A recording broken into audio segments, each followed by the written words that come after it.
ओम शांति। आज 29 सितंबर 2025 के बाबा के अनमोल मधुर महावाक्य सुनेंगे। आज की मुरली से पहले गीत बजा है, नैनहीन को राह दिखाओ प्रभु जी। तो बाबा आते हैं हम बच्चों को ज्ञान का तीसरा नेत्र देने, जिससे हम इस सृष्टि के आदि मध्य अंत को अच्छी तरह से जान सकते हैं। साथ ही बाबा कहते हैं बच्चों को कभी कभी ये रूहानी याद की यात्रा में कठिनाई आती है। भक्ति में भी मनुष्य अनेक प्रकार के जप तप यज्ञ शास्त्र आदि पढ़ते हैं, परंतु समझते नहीं।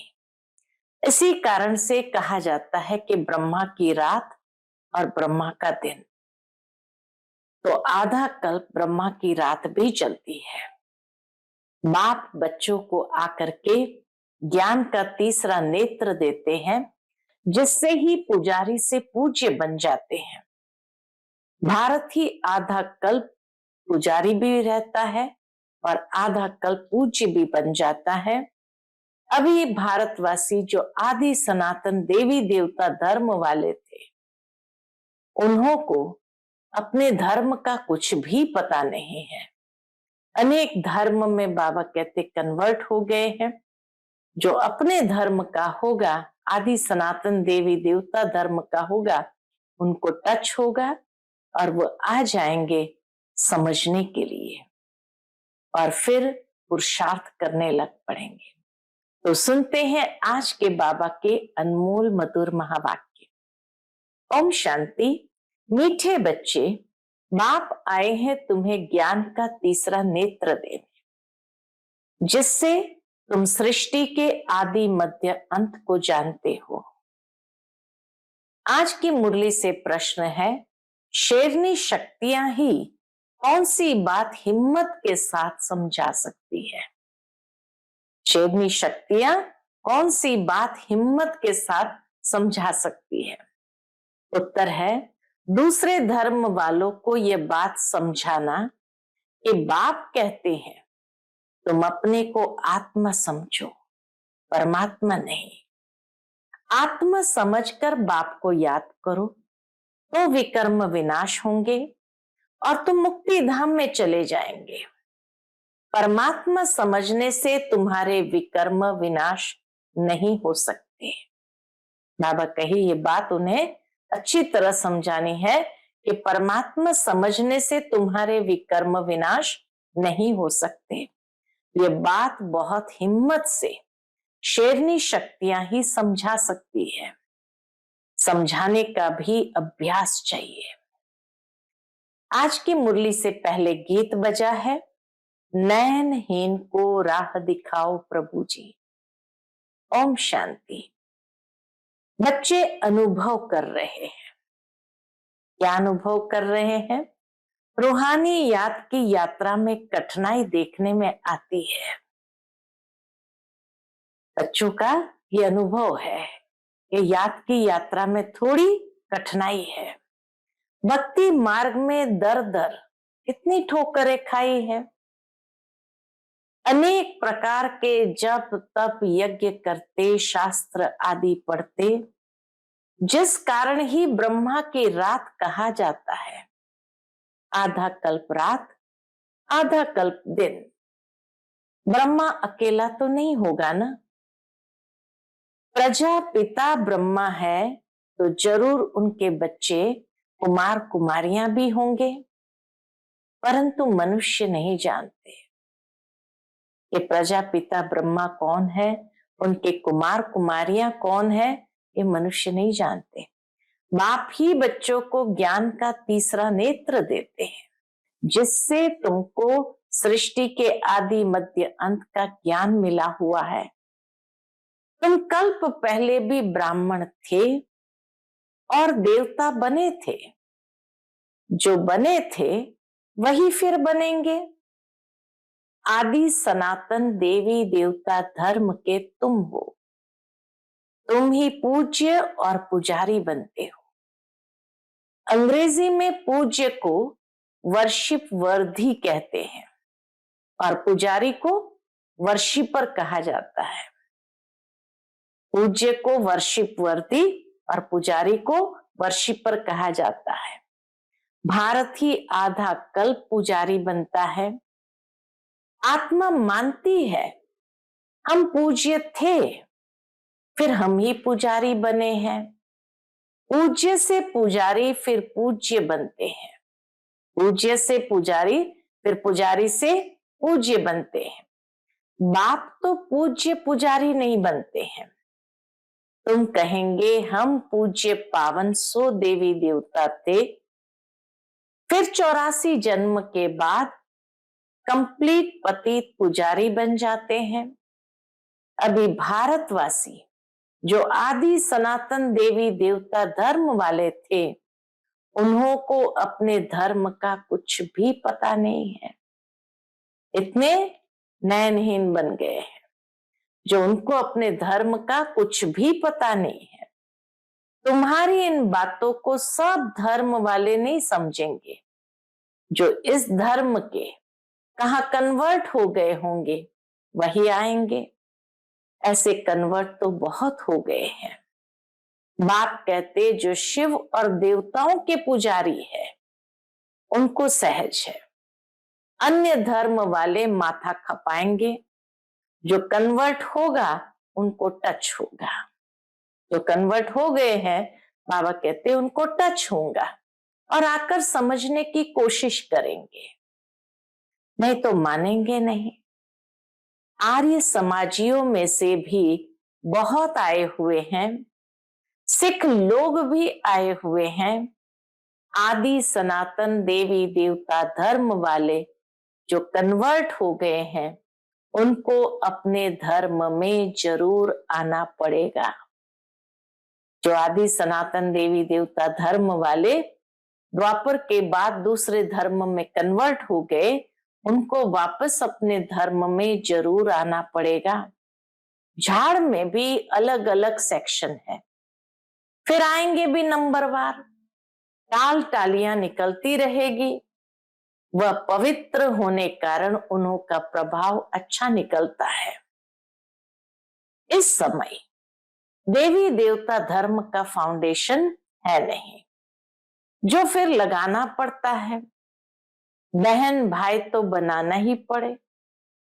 देवी देवता धर्म का फाउंडेशन लगाने के लिए ब्रह्मा के बच्चे ब्राह्मण अर्थात एक माता पिता के बच्चे होने कारण बहन भाई तो बनाना ही पड़े।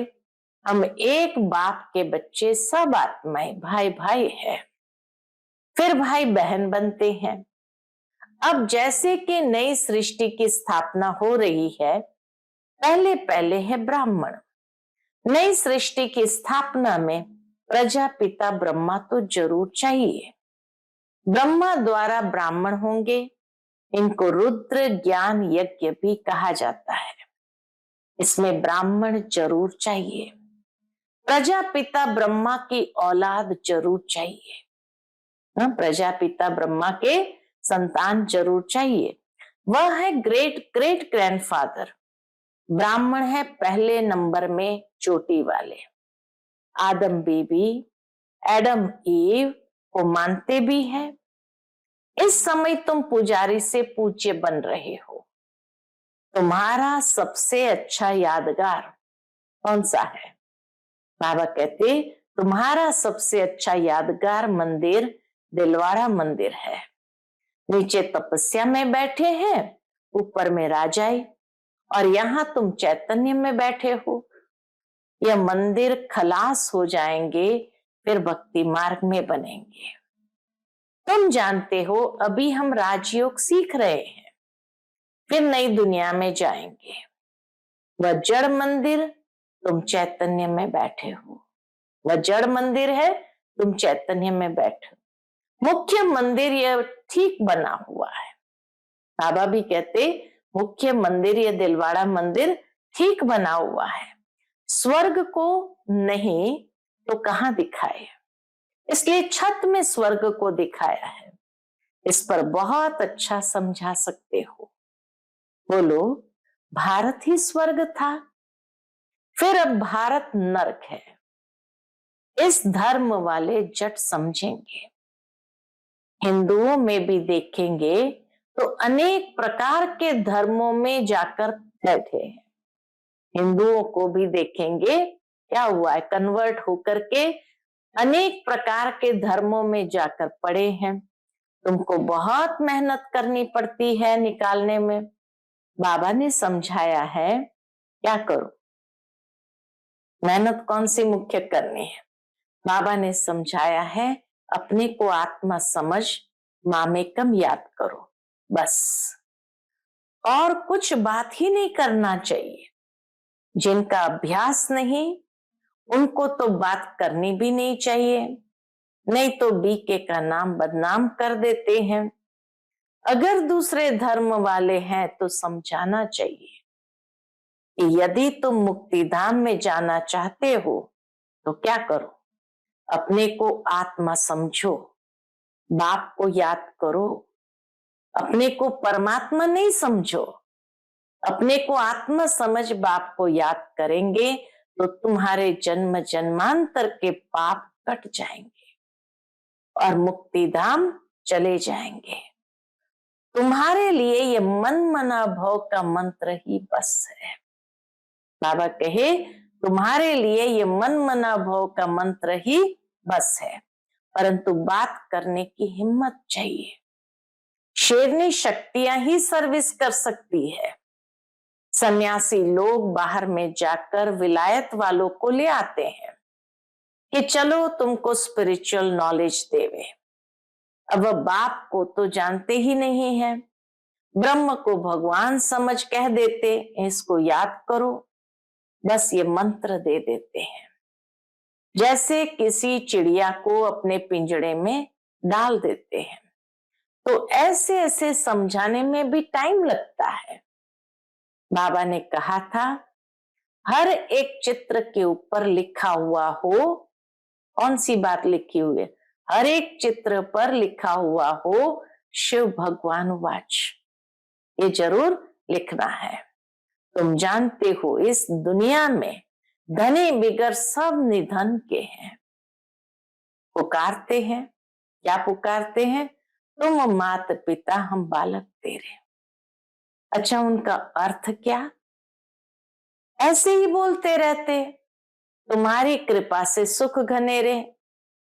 अब बाप तुमको स्वर्ग के सुख के लिए पढ़ा रहे हैं, जिसके लिए तुम पुरुषार्थ कर रहे हो। जो करेगा सो पाएगा। इस समय तो सब पतित है, पावन दुनिया तो एक स्वर्ग ही है। यहाँ कोई भी सतो प्रधान हो न सके। सतयुग में जो सतो प्रधान थे वही तमो प्रधान पतित बन जाते हैं। क्राइस्ट के पिछाड़ी जो उनके धर्म वाले आते हैं वह तो पहले सतो प्रधान होंगे ना। जब लाखों के अंदाज में होते हो तब लश्कर तैयार होता है लड़कर बादशाही लेने। उनको सुख भी कम तो दुख भी कम। तुम्हारे जैसा सुख तो किसको भी मिल नहीं सकता।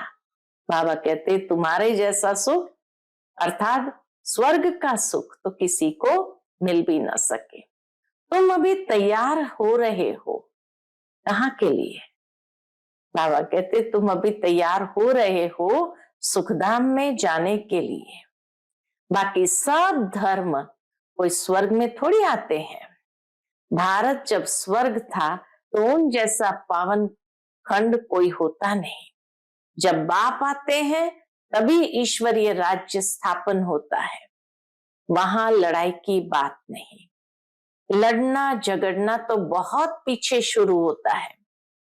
भारतवासी इतना नहीं लड़े हैं, थोड़े आपस में लड़कर अलग हो गए हैं। द्वापर में एक दो पर चढ़ाई करते हैं। ये चित्र आदि बनाने में भी बड़ी बुद्धि चाहिए। यह भी लिखना चाहिए भारत जो स्वर्ग था सो फिर नर्क जैसा कैसे बना है। आकर समझो, भारत सदगति में था अब दुर्गति में है। अब सदगति को पाने के लिए बाप ही नॉलेज देते हैं। बाप के सिवाय कोई भी स्पिरिचुअल नॉलेज दे न सके। मनुष्य में ये रूहानी नॉलेज होती नहीं, ये होती है परम पिता परमात्मा में। बाप ये नॉलेज देते हैं आत्माओं को, बाकी तो सब मनुष्य मनुष्य को ही देते हैं। शास्त्र भी मनुष्य ने लिखा है, मनुष्य ने पढ़े हैं। यहां तो तुम्हें रूहानी बाप पढ़ाते हैं और रूह पढ़ती है। पढ़ने वाली तो आत्मा है ना, वह लिखने और पढ़ने वाले मनुष्य ही है। परमात्मा को तो शास्त्र आदि पढ़ने की दरकार नहीं। बाप कहते हैं इन शास्त्रों आदि से किसकी भी सदगति नहीं हो सकती। गीता में भी लिखा है, मैं वेद उपनिषद आदि से नहीं मिलता हूं, मुझे ही आकर सबको वापस ले जाना है। अभी तो दुनिया में करोड़ों मनुष्य है। सतयुग में जब इन लक्ष्मी नारायण का राज्य था तो वहां 9 लाख होते हैं, बहुत छोटा झाड़ होगा। फिर विचार करो इतनी सब आत्माएं कहां गई? ब्रह्म में वह पानी में तो नहीं लीन हो गई, वह सब मुक्तिधाम में रहती है। हर एक आत्मा अविनाशी है, उनमें अविनाशी पार्ट नोंदा हुआ है जो कभी मिट नहीं सकता। आत्मा विनाश हो न सके, आत्मा तो बिंदी है। बाकी निर्वाण आदि में कोई भी जाता नहीं, सबको पाठ बजाना ही है। जब सब आत्माएं आ जाती है तब मैं आकर सबको ले जाता हूं। पिछाड़ी में है ही बाप का पाठ, नई दुनिया की स्थापना, फिर पुरानी दुनिया का विनाश। यह भी ड्रामा में नोंद है। तुम्हारे समाजियों के झुंड को समझाएंगे तो उसमें जो कोई इस देवता धर्म का होगा उनको टच होगा। बरोबर, ये बात तो ठीक है, परमात्मा सर्वव्यापी कैसे हो सकता? भगवान तो बाप है, उनसे वर्षा मिलता है। कोई आर्य समाजी भी तुम्हारे पास आते हैं ना, उनको ही सैपलिंग कहा जाता है। तुम समझाते रहो, फिर तुम्हारे कुल का जो होगा वह आ जाएगा। भगवान बाप ही पावन होने की युक्ति बताते हैं। भगवान उवाच मामेकम याद करो, मैं पतित पावन हूं, मुझे याद करने से तुम्हारे विकर्म विनाश होंगे और मुक्ति धाम में आ जाएंगे। ये पैगाम सब धर्म वालों के लिए है। बोलो, बाप कहते हैं देह के सब धर्म छोड़ मुझे याद करो तो तुम तमो प्रधान से सतो प्रधान बन जाएंगे। मैं गुजराती हूं, फलाना हूं, ये सब छोड़ो, अपने को आत्मा समझो और बाप को याद करो। यह है योग अग्नि, संभाल कर कदम उठाना है। सब नहीं समझेंगे। बाप कहते पतित पावन मैं ही हूं, तुम सब हो पतित, निर्वाण धाम में भी पावन होने बिगर जा न सके। रचना के आदि मध्य अंत को भी समझना है, पूरा समझने से ही उच्च पद पाएंगे। पूरा ज्ञान अच्छी तरह समझने से ही उच्च पद पाएंगे। थोड़ी भक्ति की होगी तो थोड़ा ज्ञान समझेंगे, बहुत भक्ति की होगी तो बहुत ज्ञान उठाएंगे। बाप जो समझाते हैं उसको धारण करना है। वानप्रस्थियों के लिए और ही सहज है, गृहस्थ व्यवहार से किनारा कर लेते हैं। वानप्रस्थी गृहस्थ व्यवहार से किनारा कर लेते हैं। वानप्रस्थ अवस्था 60 वर्ष के बाद होती है। गुरु भी तब करते हैं। आजकल तो छोटेपन में ही गुरु करा देते हैं, नहीं तो पहले बाप, फिर टीचर, फिर 60 वर्ष के बाद गुरु किया जाता है। सदगति दाता तो एक ही बाप है, यह अनेक गुरु लोग थोड़ी है। ये तो सब पैसे कमाने की युक्तियां हैं। सतगुरु है ही एक, सबकी सदगति करने वाले। सदगुरु यही एक जो सबकी सदगति करते हैं। बाप कहते, मैं तुमको सब वेदों शास्त्रों का सार समझाता हूं। यह सब है भक्ति मार्ग की सामग्री। सीढ़ी उतरना होता है, ज्ञान भक्ति, फिर भक्ति का है वैराग्य। जब ज्ञान मिलता है तभी भक्ति का वैराग्य होता है। इस पुरानी दुनिया से तुमको वैराग्य होता है, बाकी दुनिया को छोड़ कहां जाएंगे। तुम जानते हो ये दुनिया ही खत्म होनी है, इसलिए अब बेहद की दुनिया का संन्यास करना है। पवित्र बनने बिगर घर जा न सके। पवित्र बनने के लिए ही याद की यात्रा चाहिए। भारत में रक्त की नदियां होने के बाद फिर दूध की नदियां बहेगी। विष्णु को भी क्षीर सागर में दिखाते हैं। समझाया जाता है इस लड़ाई से मुक्ति, जीवन मुक्ति के गेट खुलते हैं। जितना तुम बच्चे आगे बढ़ेंगे उतना ही आवाज निकलता रहेगा। अब लड़ाई लगी कि लगी। एक चिंगारी से देखो आगे क्या हुआ था। समझते हैं कि लड़ेंगे जरूर। लड़ाई चलती रहती है, एक दो के मददगार बनते रहते हैं। तुमको भी नई दुनिया चाहिए तो पुरानी दुनिया जरूर खत्म होनी चाहिए। पुरानी दुनिया खत्म होगी तभी तो नई दुनिया आएगी। अच्छा, मीठे मीठे सिकिलते बच्चों प्रति माता पिता बाप दादा का याद प्यार और गुड मॉर्निंग। रूहानी बाप की रूहानी बच्चों को नमस्ते। हम सब रूहानी बच्चों की रूहानी माता पिता बाप दादा को याद प्यार, गुड मॉर्निंग और नमस्ते। नमस्ते, शुक्रिया बाबा, शुक्रिया। आज की मुरली से धारणा के लिए मुख्य सार है। पहली पॉइंट, ये पुरानी दुनिया अब खत्म होनी है, इसीलिए इस दुनिया का संन्यास करना है। दुनिया को छोड़कर कहां जाना नहीं है, लेकिन बुद्धि से भूलना है। पुरानी दुनिया को बुद्धि से भूलना है। दूसरी पॉइंट, निर्वाण धाम में जाने के लिए पूरा पावन जरूर बनना है। रचना के आदि मध्य अंत को पूरा समझकर नई दुनिया में ऊंच पद पाना है। आज का बाप दादा का मधुर वरदान हम बच्चों के प्रति है, किसी भी आत्मा को प्राप्ति की अनुभूति कराने वाले यथार्थ सेवाधारी भव। किसी भी आत्मा को प्राप्तियों की अनुभूति कराने वाले यथार्थ सेवाधारी भव। यथार्थ सेवा भाव अर्थात सदा हर आत्मा के प्रति शुभ भावना, श्रेष्ठ कामना का भाव। सेवा भाव अर्थात हर आत्मा को भावना प्रमाण फल देना। सेवा अर्थात किसी भी आत्मा को प्राप्ति का मेवा अनुभव कराना।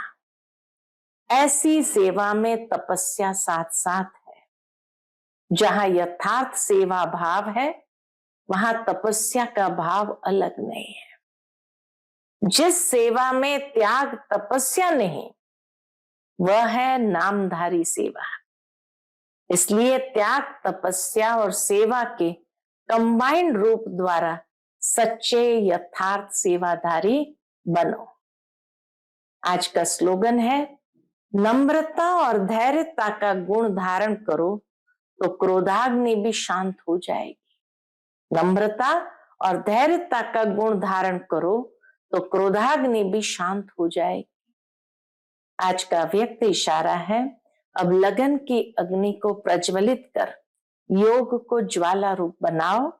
उसके अंतर्गत अभी निर्भय ज्वालामुखी बन प्रकृति और आत्माओं के अंदर जो तमोगुण है उसे भस्म करो। तपस्या अर्थात ज्वाला स्वरूप याद। इस याद द्वारा ही माया व प्रकृति का विकराल रूप शीतल हो जाएगा। आपका तीसरा नेत्र ज्वालामुखी नेत्र माया को शक्तिहीन बना देगा। आपका तीसरा नेत्र, जिसको ज्वालामुखी नेत्र कहा, वो क्या करेगा? माया को शक्तिहीन कर देगा। अच्छा, ओम शांति।